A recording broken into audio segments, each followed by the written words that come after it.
Hey Billy, I wanted to make this video just for you. You had the guts enough to share your embarrassing story. So I thought of a couple of them that I wanted to go ahead and share.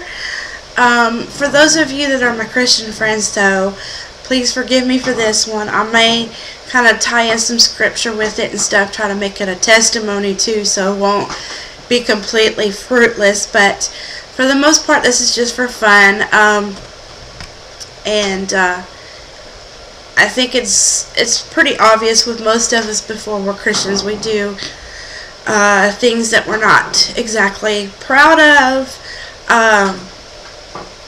and especially as teenagers that aren't Christians, we do things that we're not proud of, and that was the case with me.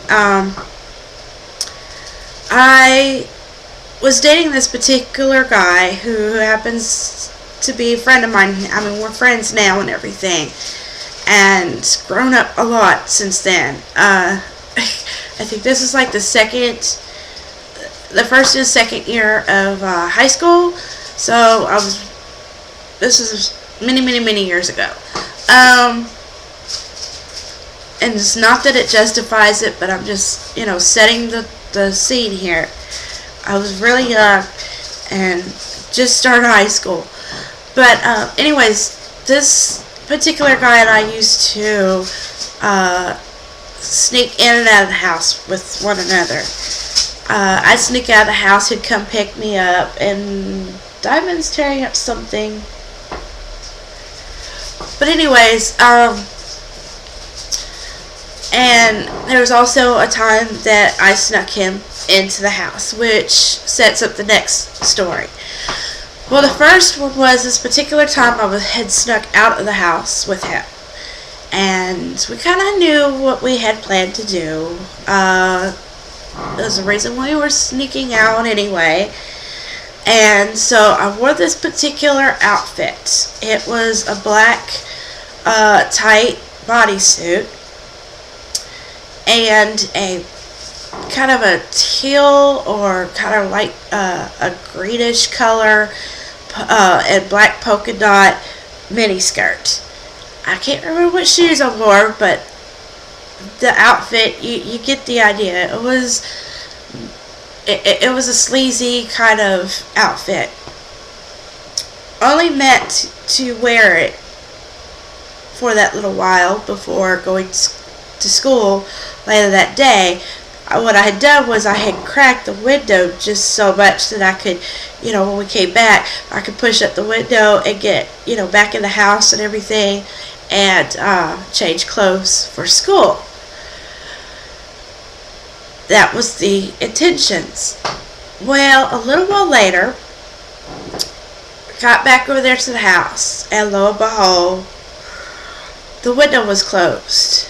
I shared a room with my sister, so I don't know if maybe my sister did it or my parents came in and noticed that I was not in the house and figured out what had happened and thought it was good payback for me. I don't know.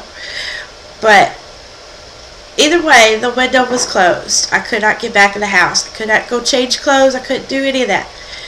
But we still planned on going to school because we didn't want to get in further trouble for skipping school. And of course, neither did he. So I had to go to school wearing what I had on.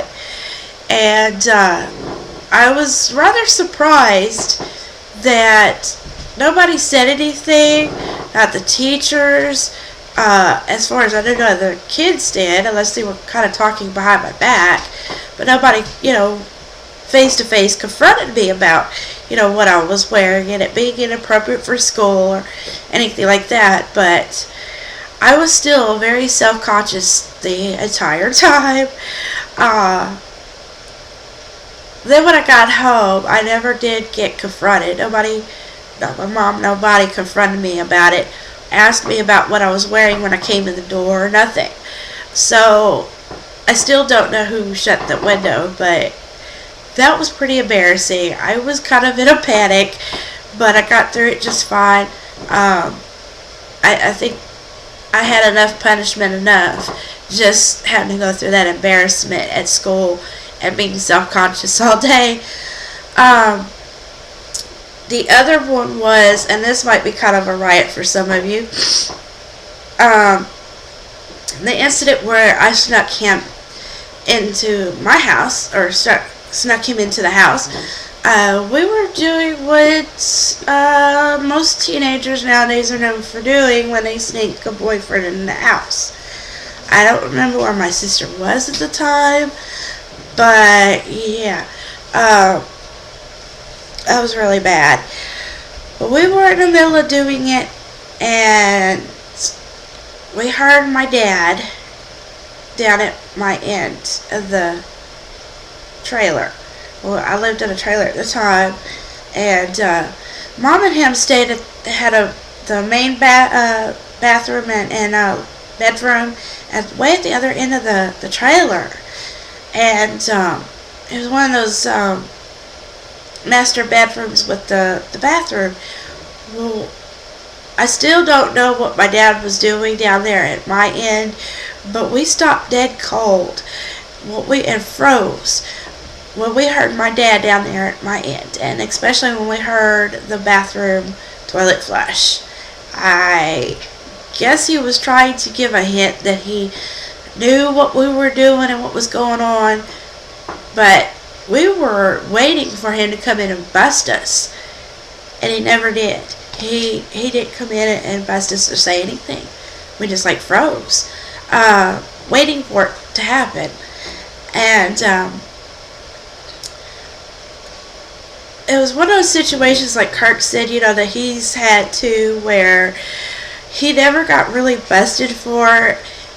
His parents never said anything. My parents never said anything to me about, any of these, any of the situations or confronted me about it or anything. But years down the road, it got mentioned that they knew about it, and I'm like, well, why didn't you? Why did I not get in trouble? But basically, to tie it in and make it a testimony, like I said, I was a young person who wasn't a Christian. I was making all these poor choices for myself, thought I knew what was best for me, as most teenagers tend to do. But years down the road, I'm now blessed, been married 6.5 years, I think. I know 6 years. And got a beautiful little girl, and I got blessed with the things I had wanted all along, but I just had been going about it the wrong way, obviously. And here's scripture, I think, that kind of ties it all together.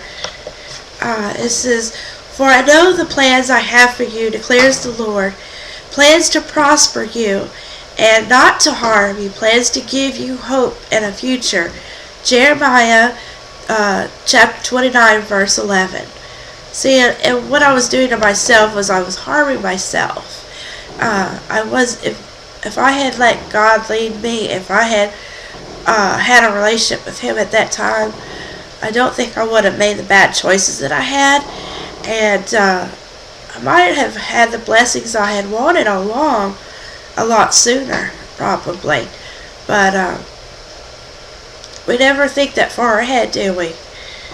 We never think far away, into the future, what God might have planned for us, what His will is.